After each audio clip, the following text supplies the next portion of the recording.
Moi, j'ai toujours connu les choses de Dieu. J'ai grandi dedans. Par chance, par la grâce de Dieu, j'avais une mère et une soeur chrétienne. Je remercie le Seigneur pour ça. Mais j'en voulais, mais pour moi, c'était plus tard.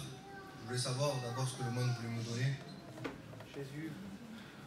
C'est le pire des choix. Parce que j'ai connu l'angoisse très jeune. Des grosses angoisses. Ça me prenait, ça devait être 3 h du matin. J'avais plus d'air, plus d'air pour respirer. Il fallait que je cours dehors en bas de chez moi pour respirer. Tellement qu'il n'y avait plus d'air. J'ai commencé à fumer la cigarette très jeune. Très très jeune. Je voulais savoir ce que le monde pouvait me donner. Donc, ce que je pouvais faire, je le faisais, pardonnez-moi. J'ai commencé, pardonnez-moi, à fumer le shit. Et ça a duré un moment, et après j'ai voulu arrêter tout ça. Parce que je savais ce que j'allais devenir et j'allais m'enfoncer de plus en plus. Mais je voulais toujours pas aller au vignon. Alors j'ai eu, pardonnez-moi, un âge où j'ai pu rentrer dans les bars. Et c'est là où vraiment ma jeune vie a pris un tournant. Parce que au début c'est tout beau, tout rose. Mais après on commence à voir la réelle image que j'ai. Et quand je suis rentré dans ce bar, au début c'était magnifique. Hein. Et avec le temps, j'ai remarqué que ma mère me donnait de l'argent, mais elle ne me donnait pas l'argent que mes copains avaient. Donc, j'étais mal en fait. Et le diable me disait, tu vois, t'es pas comme tout le monde, toi.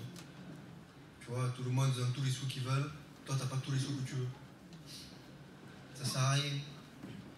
Il me croyait que il me faisait croire que j'étais pas comme tout le monde. Et ça m'angoissait beaucoup. Et un jour, dans une soirée, un copain est venu me voir au café. Et il m'a dit, Richard, si t'as pas les mêmes sous que nous, ne viens plus avec nous. Moi déjà que j'étais angoissé, et il m'avait tué. Et le deuxième, il vient me voir et il me dit exactement la même chose. Je coupe court, il y en a eu 4 des copains comme ça. Dans la même soirée. J'ai fait comme si celui qui ressentait rien. Je jouais une apparence. Je suis rentré chez moi, j'ai pleuré comme un enfant. Et le diable m'a parlé, il me dit, Richard, il faut que tu gagnes beaucoup d'argent. Il faut que tu te venges de tout le mal qu'ils t'ont fait. Il faut qu'ils soient jaloux de toi. Et il me dit, Richard, il faut que tu vendes de la drogue. Et je dis non, je peux pas, j'avais trop peur. Trop peur dans la prison, j'avais trop peur. Mais vous savez, quand on n'est pas dans les plans de Dieu, on est dans le plan de quelqu'un d'autre. C'est vrai. Un pas, il vient me voir, un pas, j'avais beaucoup confiance en lui. J'ai grandi avec lui, il ne savait pas ma situation. Il me dit, Richard, j'ai quelque chose à te proposer. Il me dit, qu'est-ce que tu penserais si moi, je vendrais de la drogue pour toi? J'ai dit, d'accord. Alors, pardonnez-moi, avec tout le respect que je vous dois, tous les jours, moi, je faisais rien, j'étais chez moi, et ce pas, il m'apportait de l'argent.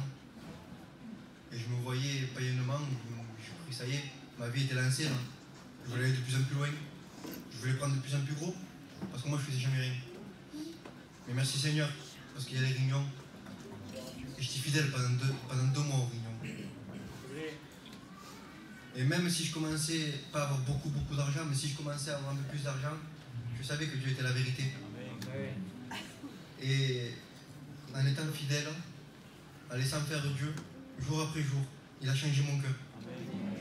Je ne me rappelle plus la prédication, mais je me rappelle de l'après-midi avant la réunion. J'étais avec 2 frères et je leur ai confessé mon état. Je leur ai dit que voilà, j'étais malheureux. Je leur ai dit que j'avais besoin de Dieu. Et à l'instant même, je voulais devenir un chrétien. Je savais que le soir arrivé, j'allais devenir un chrétien. Je ne me rappelle plus la prédication, je ne me rappelle même plus le pasteur qui a prêché. Mais je me rappelle que quand il y avait l'appel, on aurait dit que mon cœur il explosait. On aurait dit qu'il se fissurait. Je commençais à pleurer et je commençais à voir mon péché. Gloire à Dieu. Et j'ai fait, Seigneur, c'est toi que je veux. Je me suis levé et en vérité, peu de temps après, j'ai été délivré de la cigarette. Peu de temps après, j'ai été baptisé du Saint-Esprit. Vous savez, j'ai beaucoup de défauts, mais je fais confiance en Dieu. Je ne regrette pas mon choix. Vous savez, j'ai 18 ans, je ne regrette pas du tout mon choix. Que Dieu vous bénisse. Amen.